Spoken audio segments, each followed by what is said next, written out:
Hello, and welcome to today's webinar titled Healthcare Ecosystem-Led Thinking, the Global Reset, brought to you by ISPOR corporate partner, Genesis Research Group. Before we begin the webinar, I do have a few quick housekeeping reminders. All attendees have joined in listen-only mode. The Zoom chat feature is disabled for this webinar. Please submit any questions to the speakers using the Q&A feature, and they will be looking forward to answering your questions after their presentations.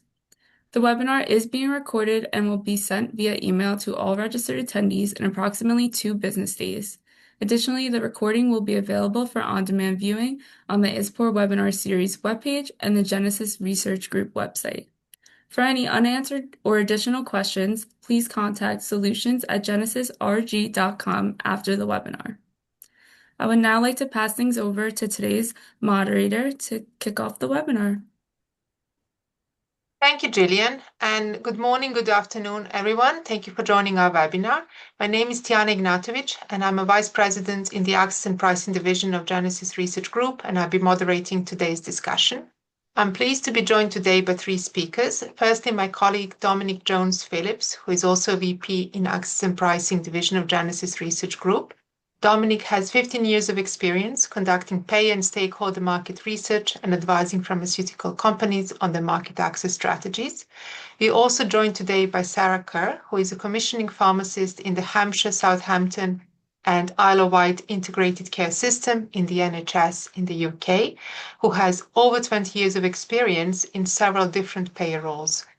Prior to joining the NHS, Sarah also worked in the pharma industry. And finally, also joining us is Gerrit-Jan Verbeek, who has over 25 years of experience in the Dutch healthcare system, including roles as a payer. He is currently a director at DNA Conclusion, a digital strategy advisory firm for healthcare companies. The objectives of today's discussion is for the audience to leave with an understanding of the concept of the healthcare system decision-making as it relates to market access.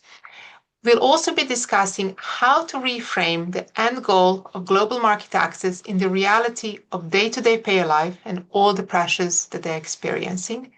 And finally, we'll be providing some clear pointers as to how global market access teams can adapt, evolve, and thrive in the new environment.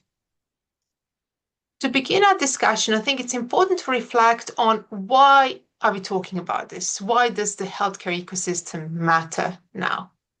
So when thinking about that, we want to compare how things have changed from the past to now. So typically in the past, the focus of the pharma industry has been to generate a strong evidence base for their products, to build a payer value proposition around that, and with the focus, the holy grail of getting the best possible, most favorable outcome through the National Health Technology Assessment, or in more fragmented system, the least restrictive payer coverage policies, for example, in the US. Where applicable and there is a price negotiation, optimizing a price-volume relationship was also critical. And beyond that, primarily the focus has been on driving HCP uptake. We've had some markets where regional access has been quite important and that was more front and center, but broadly speaking, it wasn't something considered early on or systematically, or at least not until things went wrong. If you think about some of the changes in the global landscape, we've seen multiple different forces come about that are driving change. So we've seen growing innovation, new innovation coming in with increasing complexity in the delivery of care. And Dominic will talk us through some of those examples, with the cell and gene therapies being the poster child of both innovation and complexity. Of course, that is not where they show up. Only we've also seen some complexity in the more chronic cardiovascular conditions, new treatment modalities coming up in some established markets in autoimmune inflammatory conditions. Set against this, payers have been under tremendous budgetary pressures that have been exacerbated by the continued economic headwinds since the pandemic. Now, budgetary pressures are not new to payers. They have been battling these and dealing with them across many years. What is new, however, is the level of disconnect between the innovation and the improvement in patient outcomes that this innovation brings and the money that is available to fund. On the other hand, demand for innovation and for patient getting to it has been growing. So we've seen growing, stronger patient voice, no longer confined to niche areas with strong patient advocacy groups, but the more widespread use of social media has really driven stakeholder interconnectivity. Patients are now in the driving seat, they're very informed, and they want the best possible care. We've seen lots of policy changes as well and greater call for for transparency in payer decision making and more equitable distribution of funds. So you can see how payers are really having to juggle multiple competing priorities here. When we talk about payers, I think it's important to highlight that at the regional level, these are not administrators who are primarily focused on implementing national decision and focusing on your drug purchasing, or at national level, experts, technical experts, and analysts. We are thinking and talking about senior decision makers and leaders in the healthcare systems who are having the tough task of balancing between multiple competing and equally deserving priorities, who are involved in formulating care pathways, long term strategic planning, all the while managing quite frequent change, whether it's organizational change and restructuring or shifts in the political environment in their countries. And Sarah and Gerrit-Jan will be reflecting on some of their experiences and how these show up into day-to-day working of a payer. I'll now pass on the next section of the presentation to Dominic, who will take us through some of the global examples of the changing healthcare ecosystem. Thank you, Tijana. Yeah, so as Tijana just said, I want to take you through a couple of examples that we've seen, especially within the work that we've done with our clients within the Genesis Research Group. You can really put some of these elements into context of how we see things change over the last few years. The first example of that will be looking at the need for additional input. And really that's something that's come along within at least the last 10 to 15 years, looking at the increasing need for clinical expert input into decision making. So within the last 10 to 15 years, we've seen that shift from a sole reliance on the HTA decision being made and that being an implemented reimbursement decision into more nuanced decisions that go down beyond the national level into local and regional decision making. A really good example of this, where there's great complexity, is within the radioligand therapy space. Because within that space, we can see you've got a novel treatment modality in a high unmet need disease area for a patient group. But what comes along with the clinical trial data that from a national perspective can be seen as being clinically efficacious is the conversation about the infrastructure, the logistics around implementing these treatments. You know, the need for cyclotrons to generate radionuclei, the clinical specialists that are needed within the treatment pathway to generate those treatments, the logistics around the patient being able to attend the treatment center and being in a geographic proximity to get to that treatment center to be treated. All of these things raise issues for payers around, as I said, logistics and infrastructure, but also resource, and whether they have the ability to see the real world benefit beyond the clinical trial data. So they have to look further into the long-term benefits, and the groups of stakeholders that are involved in these decision makers are broader. We've got, medical oncologists involved, nuclear medicine specialists, radiopharmacists, in the US, radio benefit managers. And we've also got a growing voice from patient and advocacy groups and social media, putting pressure on healthcare systems to implement these treatments. And so with that in mind, payers are having to bring in those broader stakeholder groups to have those conversations. Another example is in the need for new treatment, new payment models to be implemented. We see paradigm shifts there, especially when we're talking about treatments within rare disease, as Tijana touched on in her opener. We see new treatment modalities, rare diseases, more niching of patient populations within indications for new treatments, which means that payers have to start having other conversations about value. That you have very high cost treatments. That you've also got to look at the patient outcomes and again look at those long-term gains that could be gathered to look at value. And then when the value case may well be proven, it's then looking at, okay, but how do we pay for this treatment? It's not just does the data support it? And in very rare diseases, such as where the cell and gene therapies have landed, we've actually got very few patients. And so the clinical trial data is not necessarily as robust as we see for other indications. So payers have got to balance up that type of data source as well and looking at long-term data to try to pick that up. With the cell and gene therapies, we've got multi-million-dollar single shot treatments with the potential for functional cure. This is a really important improvement within healthcare space. But for payers, they have to think again about how they pay for it, and especially off the back of patient advocacy group pressure, social media pressure. They have to think about the affordability of these things. And the conversations we've been seeing with many clients over the last few years, especially around cell and gene therapies, is how can we bring in new payment models that help to sort of reduce the pain of the payer for these high cost treatments? So things, for example, like lump sum upfront payments, where if they've got annualized budgets, payers want to pay in one go, but then you want to use outcomes to potentially get rebates if the treatment doesn't achieve the kinds of treatment goals that the manufacturer's been promising. But with that comes admin around how do you track outcomes? What are the right outcomes? So it's a really complicated space, but payers are still trying to get treatments out to patients.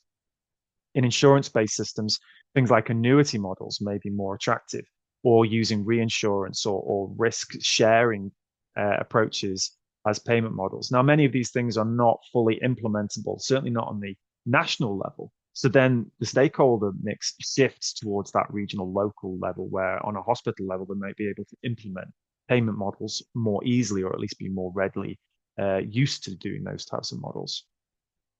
Another interesting area here is the antimicrobial resistance space.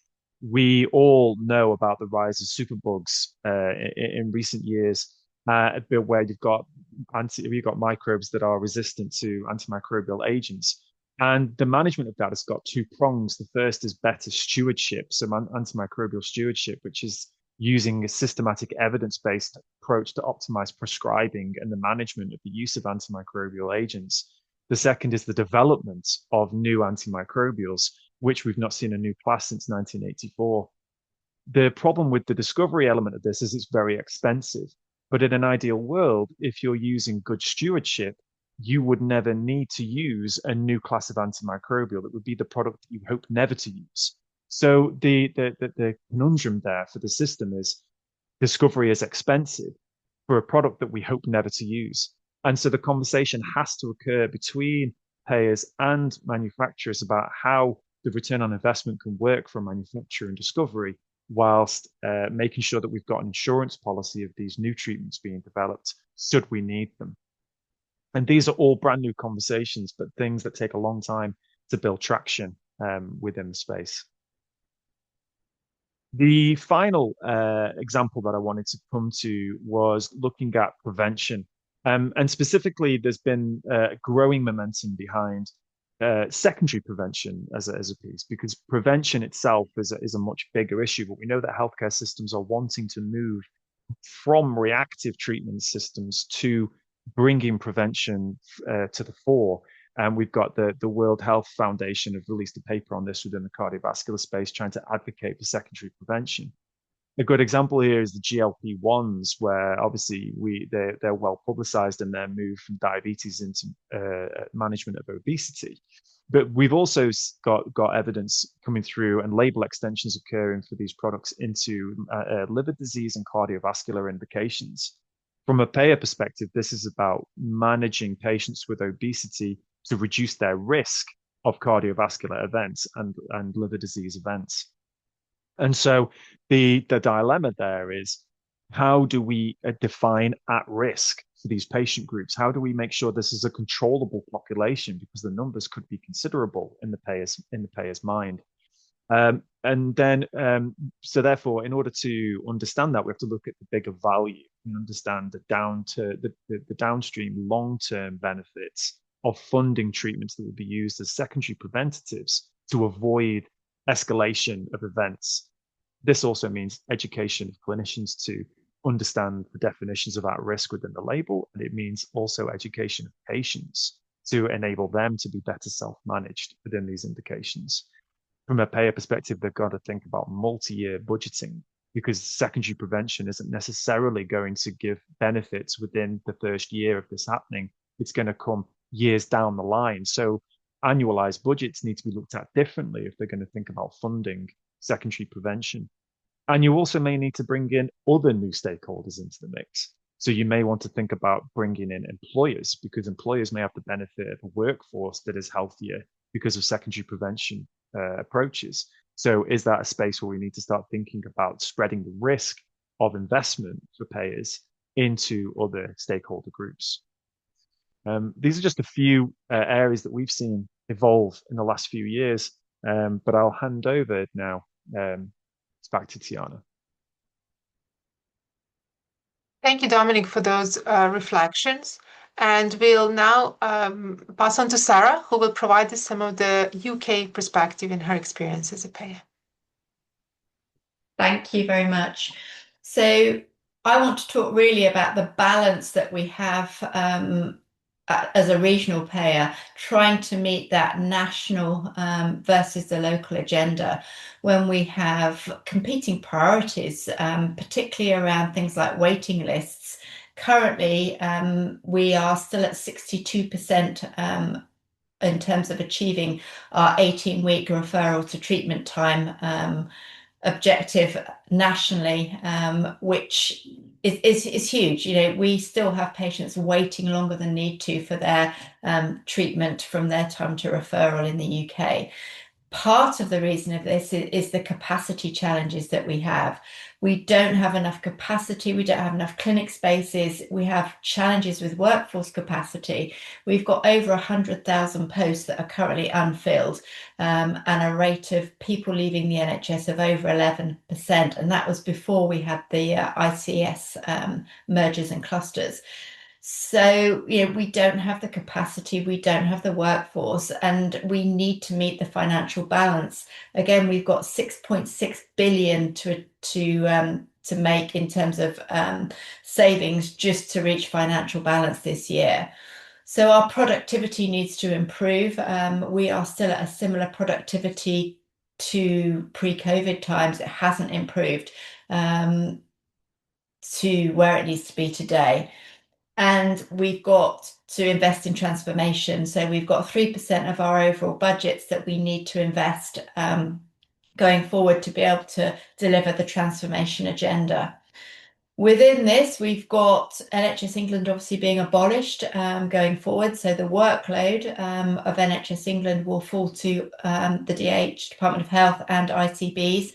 We've got ICBs merging and clustering with 50% running cost savings. So half the amount of people with significant amounts of work still to be done. But the whole idea of how we're going to achieve this and is to look at less duplication. So at the moment, it's very much different regions working individually. The idea is that we will be able to share best practice and share more work across the regions to avoid this duplication through having ICBs that will be hosting services from NHS England around specialised commissioning, but also less duplication by having bigger ICBs and sharing it across the boundaries of the ICBs. So you can see, you know, we've got huge competing priorities that we have to deliver, both at a national and a local level. So if we look at how we are implementing this, we are looking at improving pathways of care. So there's been significant amounts of work and continuing to look at pathways on a regional level across groups of ICBs to be able to redesign some services and be able to look at moving care closer to home as part of the 10-year plan. And also being able to see patients in outpatient settings or in primary care settings rather than everything having to be done in the hospital environment. To make this possible, we have to involve a number of our stakeholders, particularly the key opinion leaders going forward. They've been very involved in pulling together our pathways. looking at where service improvement can take place, and be able to actually deliver streamlined services and not repeat some of the services that are already going on in primary care. We've also got GPs having to take on even more, and to look at how we refer patients into GP surgeries in the first place, whether some of those appointments can be virtual, and involving more patients. So the stakeholders really are around patient engagement, but working very closely with our clinical colleagues. And to be able to do this, we'll need to be able to put more focus onto digital, in terms of supporting patients, using patient tools, and also looking at how we contact patients and how we review patients in a digital setting, because we can't continue with the challenges that we've got and the financial situation we've got without moving and using AI in a better way, along with looking at preventative treatment, rather than actually just firefighting the whole time. However, that's challenging because we need to invest, usually to be able to look at ultimate prevention and avoiding hospitalization in the first place. And as Dominic mentioned, we're still working to 1 and 2 year budgets. Very difficult to invest in prevention going forward, when that's ultimately what we need to do in the NHS in the UK. So what does good look like? Good looks like horizon scanning, so planning ahead, being able to look at what's coming through ahead of time, usually a year before at least, so that we can look at service development, we can look at the budget impacts, we can challenge the affordability issues of implementing new NICE TAs, with having advanced product notifications. So where pharmaceutical companies come and talk to us before the drug comes, talk about its positioning in the pathway, talk about the service considerations that we would need to address. It means when the drugs are launched and have positive NICE TAs, we're not starting from scratch, and that we've already thought about what service we need to commission, where will those patients be seen. We've got the clinical engagement, so we understand where our clinicians want to be able to use the new therapies, what they're going to replace, or where they're going to be sitting within the pathway, so that we can have patient access pretty much immediately when the TA is published. So for me, working in partnership, understanding where these drugs fit, and being able to develop the service in the pathway so that clinicians can prescribe as soon as the NICE TA is published, is very much what good looks like. And then working together with the companies to show that we are using them in line with NICE, so in line with cost effectiveness, and being able to capture real world data to show those patient outcomes are being delivered in the way that we anticipated for the use of that product. And then finally, just to touch on the future, so very much looking at ICBs and the NHS having strategic commissioning rather than hands-on and lots of replication. We've got a lot of uncertainties coming through in populations with unmet need that have limited evidence, particularly in the world of HSTs and highly specialised technologies, where there is a high unmet need, but we just don't have that data in the clinical trials to reimburse certain populations that haven't been included. And actually, I think we are now looking at trying to look at innovation funding, looking at whether we can have outcome type arrangements or really value-based pricing in some way, whether it's rebate, whether it's volume-based, whether it's outcome-based, to be able to reimburse populations that really need access to these new therapies, but the data isn't as strong as we would like it to be to get positive HTA without having an agreement. We are getting a lot more patient advocacy. There's a lot more patient input into NICE TAs now, and also into local commissioning. But we need to still improve that and have that patient voice into our decision making. But ultimately, we need to really be focusing in the future on health ecosystem value, not just looking at drug acquisition cost, But to be able to do that, we need support from the industry to be able to fund pathways, understand how much existing pathways cost and how much a future pathway will cost, so that we are not just looking at acquisition costs, we are looking at total treatment costs for the future going forward. And I will now hand back to Tijana. I think it's Tijana. Thank you, Sarah.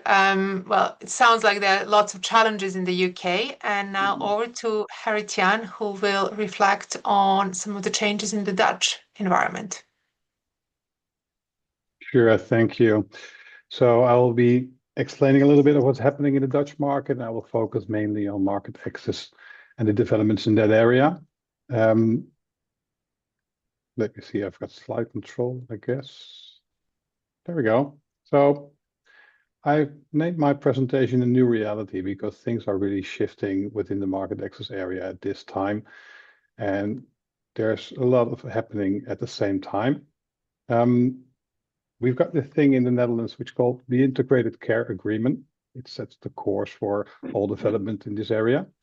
It stems from 2022, and it's a broad group of stakeholders throughout the market who agreed to do anything possible to keep healthcare accessible and affordable. So, of course, that's a noble goal. And keep in mind, it's not a law, but it's an agreement. But we've now seen examples where, although it's an agreement, parts of it are enforceable by the Dutch Health Authority. So it's not really the case. If you want to join, you have to join because, well, at the end of the day, it's enforceable.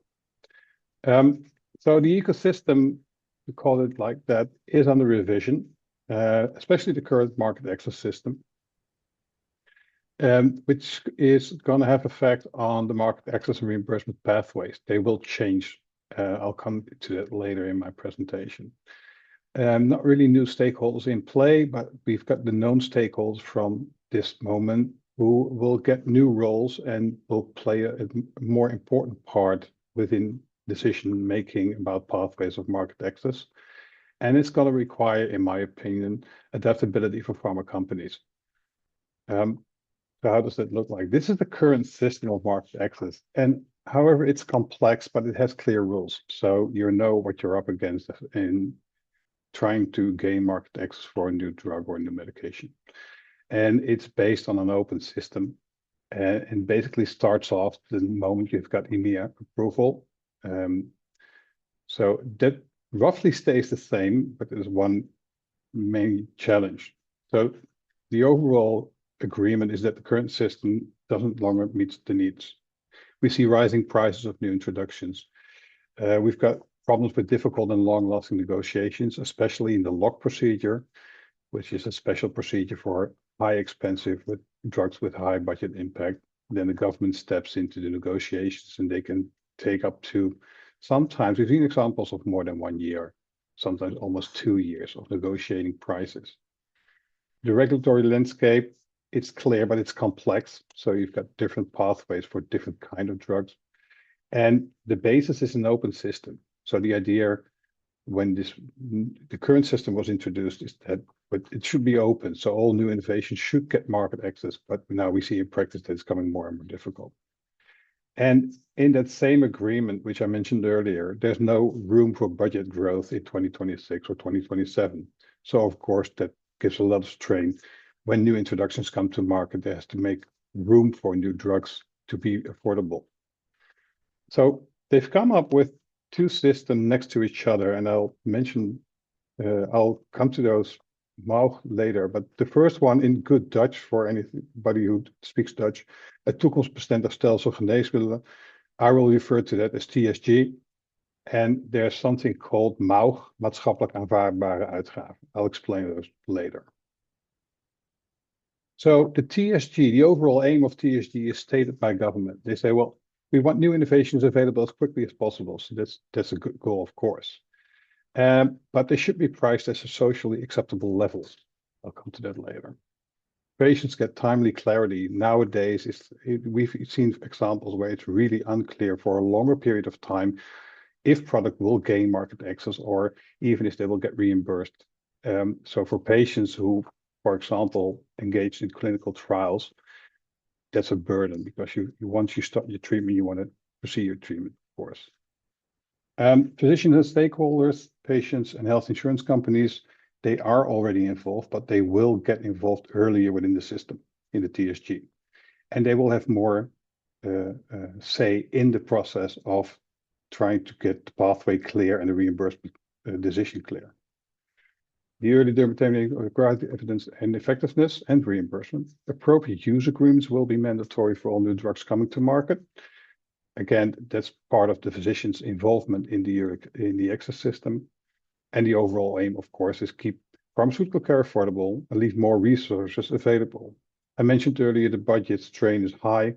There's no room for additional funding. So if you get a new market access product, you'll have to make sure it's worth it.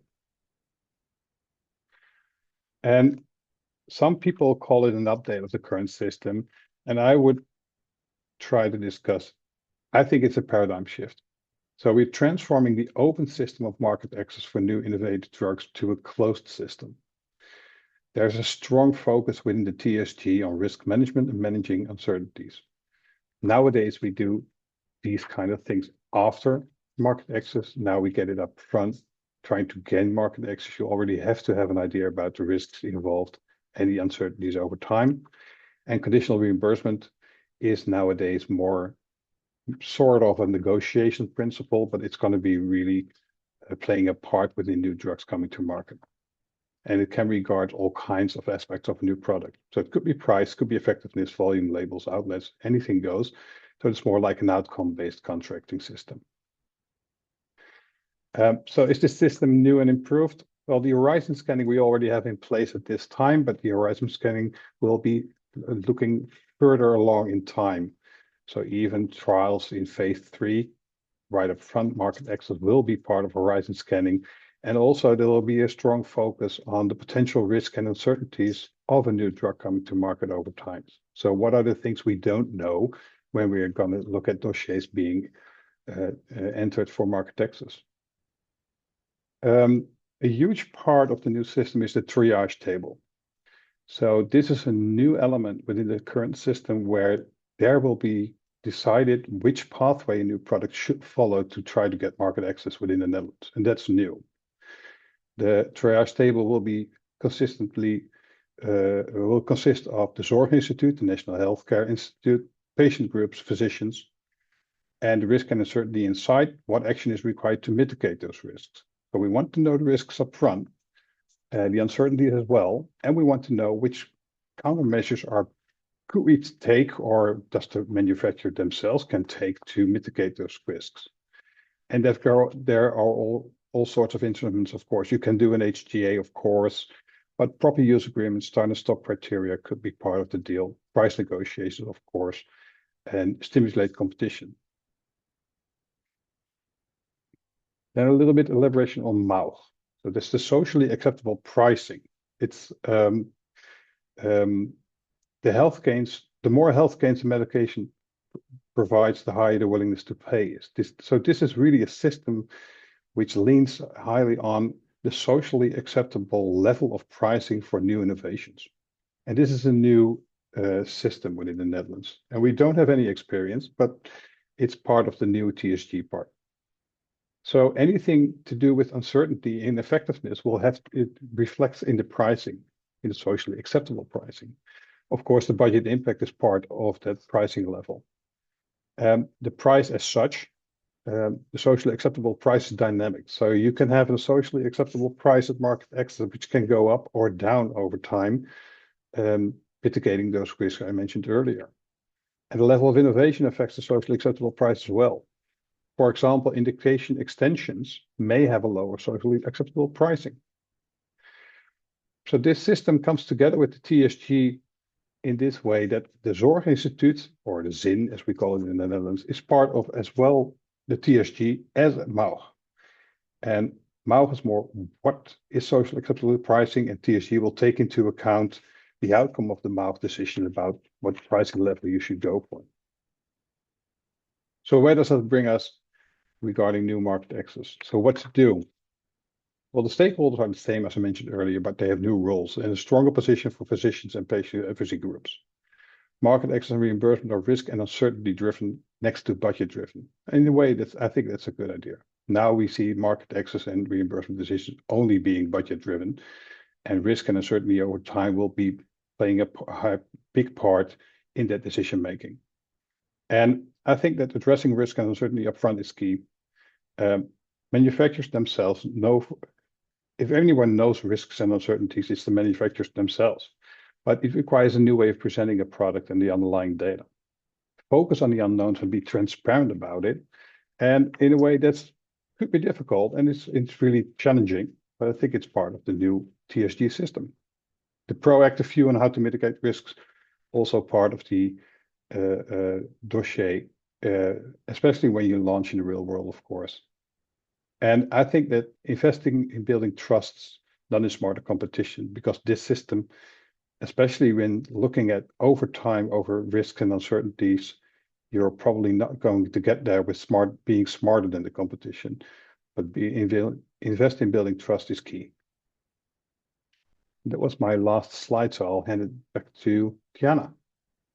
Excellent. Thank you, Gerrit-Jan, and thank you all for sharing your reflections. We do have some good portion of time for questions and answers, and we do have them coming through in the chat. Before we turn to those, I do have some immediate ones that come to mind based on what you've shared.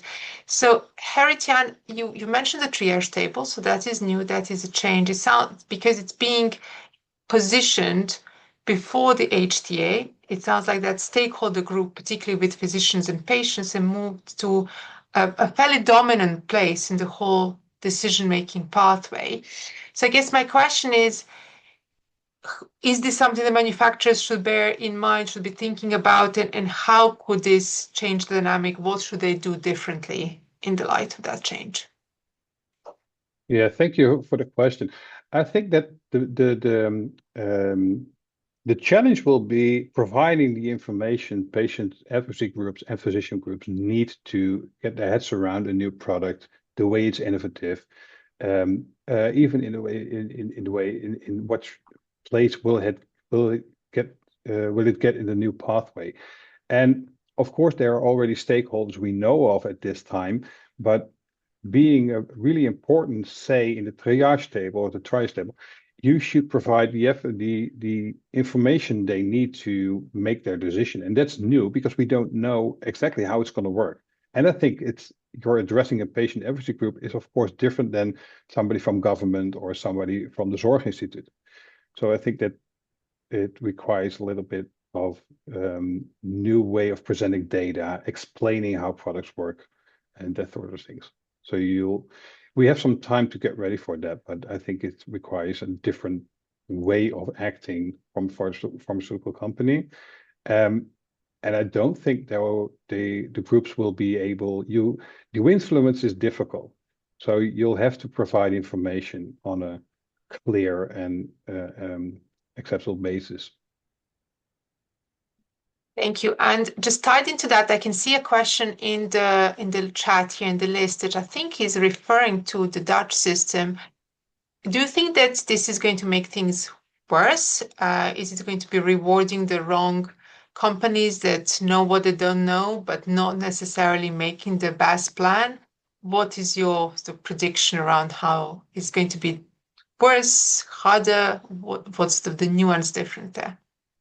Well, let me say two things. One is, I think it's good that we are going to try a different approach in a really difficult dossier. And the dossier is mainly globally in a way, the discussions are all the same.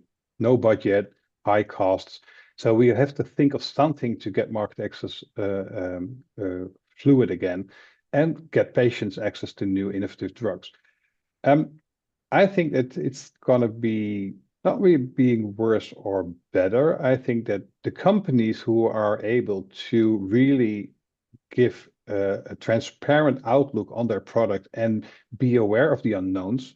So if you've got 4 years of data, you don't know what it's going to do over 10 years. And are you able to come up with some kind of idea how to reflect that uncertainty within pricing? Or do you have yourself as a manufacturer mitigating efforts to try to lower that risk or contain that risk? So it's really challenging, I think, for companies to get their heads around what to do to mitigate the uncertainties or address the uncertainties and mitigate the risk. And that's, in a way, that's new. So I think it's going to be better. And if you're really an innovative company and you've got really a valuable product which trying to gain market access, you'll get through this process. Okay, thank you. We have a few more questions around the uncertainty and how to address. We'll get back to them in a second. But Sarah, you have mentioned that there is a drive to reduce duplication within the NHS. Now, I can imagine how lots of our clients would be asking, what can they do to help with that process? Is there anything they can do in terms of data sharing or any other sort of anticipation needs? Yeah, absolutely. And I think this is a really key role for pharmaceutical companies to be able to share what's happening in other regions and sharing best practice and looking at what's happened in terms of implementation, service redesign or service changes and improvements in other areas, but also sharing what's not worked well so that we don't replicate mistakes that might not work.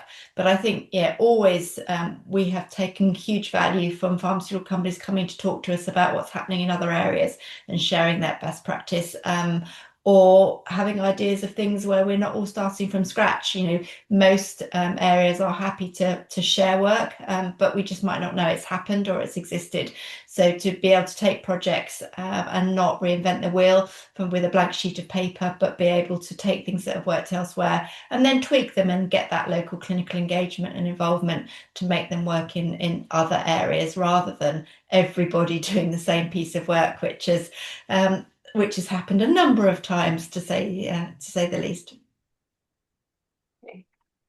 Thank you. And just scanning through the questions, we have quite a few here around uncertainty. So coming back to you, Gerrit-Jan, maybe you can reflect on this, given that this is now coming front and center within the new system. We've had some comments around the lack of willingness or preparedness for governments to actually engage in novel payment models and spread out payments and really deal with that uncertainty where it comes up front and it's inherent in the nature of the disease. Do you agree with that lack of willingness? Do you think that this new system in Netherlands was going to shift that current status? Well, hopefully it does, because nowadays what's happening when there is some uncertainty or a risk over time, the normal reaction of government or the payers is to try to get the risk and uncertainty as small as possible and try to fix the uncertainty or the risk in the real time at this moment within the pricing or the volume or the patients who can access the product. So in a way, using TSG and looking further in time or over time to a product will trigger, in my opinion, new innovative contracts where you try to mitigate a risk over time. You'll have to reflect that in your pricing and in your contracting as well. So you can't do an overtime uncertainty, address that uncertainty, try to get some reflection in price or budget impact and still focus on 1 or 2 years. So in my opinion, and we'll have to see, of course, but in my opinion, this will trigger more innovative contracting and more long-lasting contracting. Okay, thank you. And in a similar thread, I know, Dominic, you have already provided some answers live, but maybe Sarah, you can also share your thoughts around examples of successful or at least agreements that are outcomes based on innovative contracting that we actually have any information on. What can we take away as some learnings from that? It seems like they're far and few in between that we can learn from.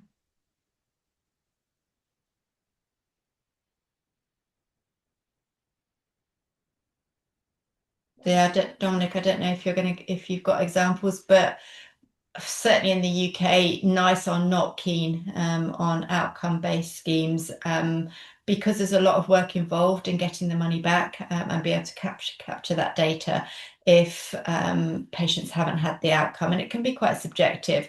So yeah, there's no examples that spring to mind that I've got that have been successful. I've got lots that haven't been successful. But no, in terms of paying for an outcome, I think, yeah, very, very few have actually been successful, unfortunately. Yeah, I think in the comment that I gave a reply on this was that we've seen products like Zolgensma have created agreements, but all the agreements to date have been based on managed entry agreements. So it's been using existing structures like a PAS scheme or something like that to spread the risk through existing structures.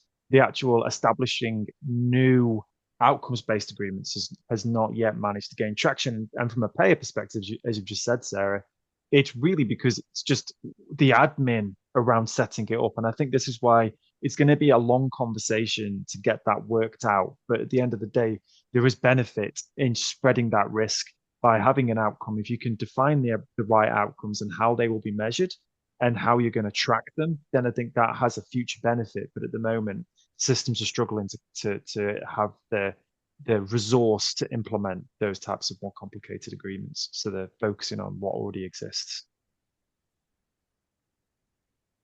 Thank you both.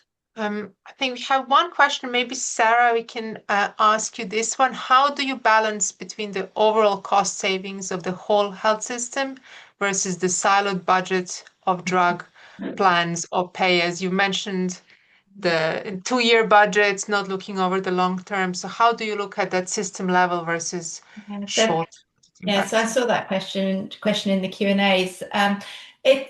It's getting better because we have a total ICS budget now. So the system budget is both primary care, secondary care, which includes hospital budgets. So we are looking at the total system value. We're not just looking at drug costs in isolation because overall the budget sits with the ICS. And when NHS England is abolished, some of that spend will also sit with the ICS rather than being a separate part of the pathway. So if we look at MS, for example, historically it was a split pathway, drugs being funded by NHS England, activity being funded by the ICBs. And actually what we've got now going forward is all of the budget sitting with the ICB. So this piece about total system budgets and siloed is less so, particularly when we have a block contract in my hospital where actually the hospital budget is overall, it's not in individual silos and separate. So I think abolishment of NHS England, more budget sitting with ICBs, the ICBs holding the total budget, not having commissioner and provider splits like we used to, actually does move away from this silo thinking of individual departments and individual systems holding their budgets. We still have challenges with social care and social care budgets not being part of health. So I think that still remains. But we are looking at total system costs now because of a total ICS budget. It just sounds like some shifts in that direction. Dominic, maybe you can take this next one. In your experience, how often does the industry take into account the healthcare ecosystem view and all the various stakeholders and their needs? I think that with regard to the expensive treatments, that there's definitely been a greater willingness to understand where there are additional stakeholders, because I think that the industry appreciates the need for advocacy, especially where there's limited clinical data to support some of these rare indications with expensive products. So I think there's definitely been an acknowledgement that where something is expensive, there's a need to look at the whole ecosystem and where the benefit lies. I think that what probably isn't happening as much yet and can is the broader application of bringing in all the stakeholders, because it's not just HTA. Even for something that isn't a rare disease, it's not just a HTA process anymore. It's about what goes on beyond that, about how you deal with regional and local budget holders. It's about implementation. And although there's always been field force groups within manufacturers. It's more than that. It's about engaging with them on the evidence on the product and actually getting them into the conversation earlier on the development of the product as well. I think that's really important, and that needs to be done on a broader scale going forward, not just for the high cost things that people know are going to be pain points for the systems. Great, thank you.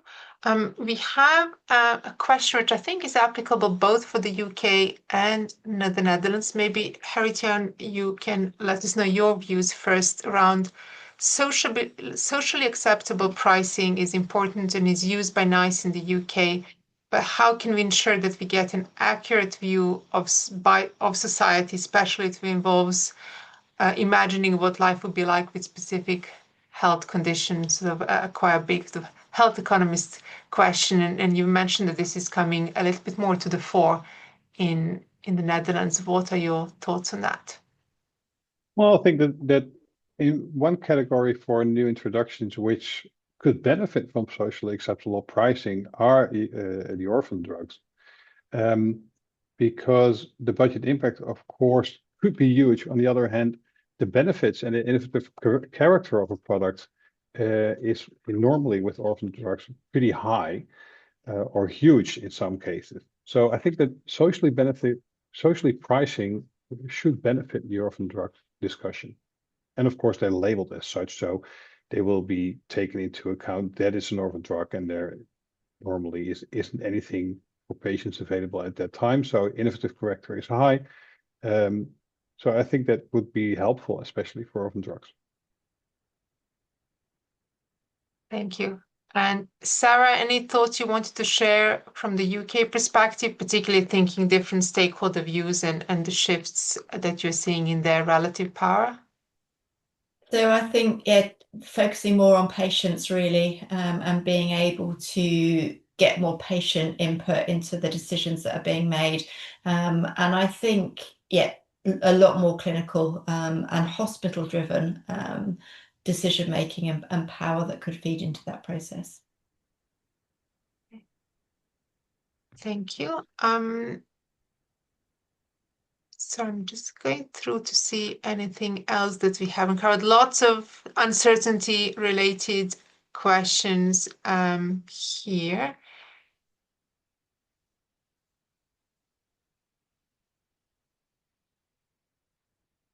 Okay, so we have one which I think applies to everybody. So maybe we can start with you, Dominic, around what is your advice for the manufacturers in terms of how to differentiate their products, bearing in mind the different needs of the stakeholders and these shifts of power that we've discussed? And maybe this is where we could relate it to another question of how would this ecosystem-driven approach be different from the more standard market access and adoption strategy?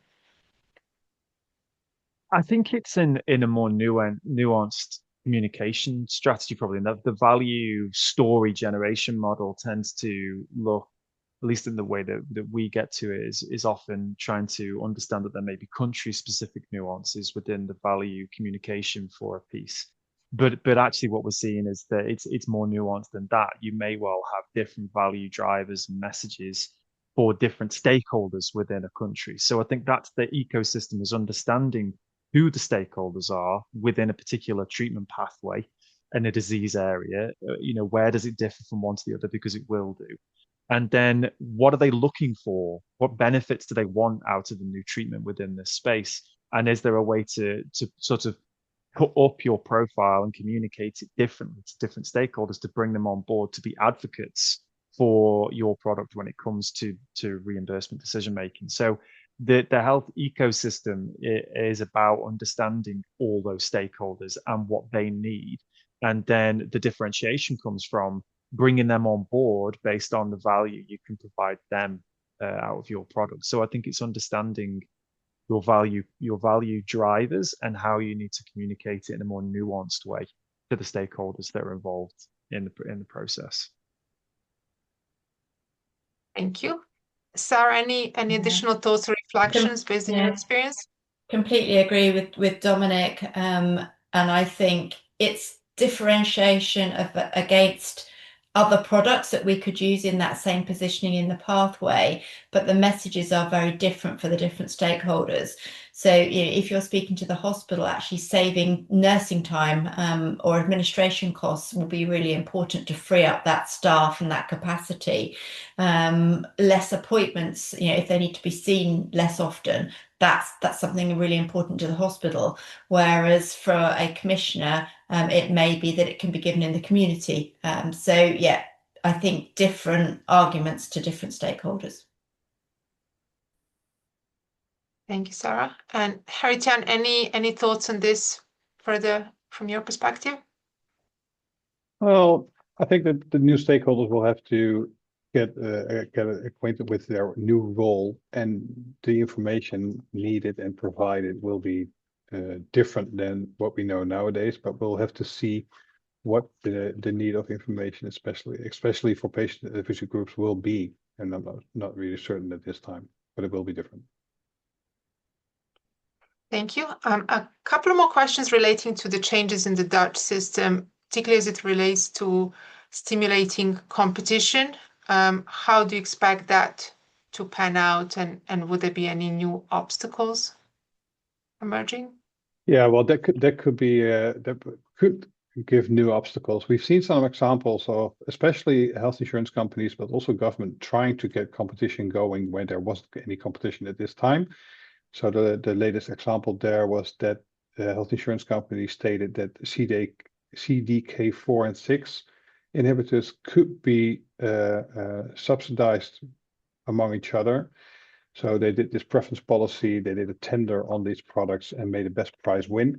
Well, that was by law stated that it couldn't be done, but they trying to, well, broaden their scope on doing preference policies, doing level pricing, where there's already some product in market and a new product which really resembles the first product will get the same pricing level, reimbursement level, and basically leave it up to the physicians to make their choice between those products without any price advantages up front.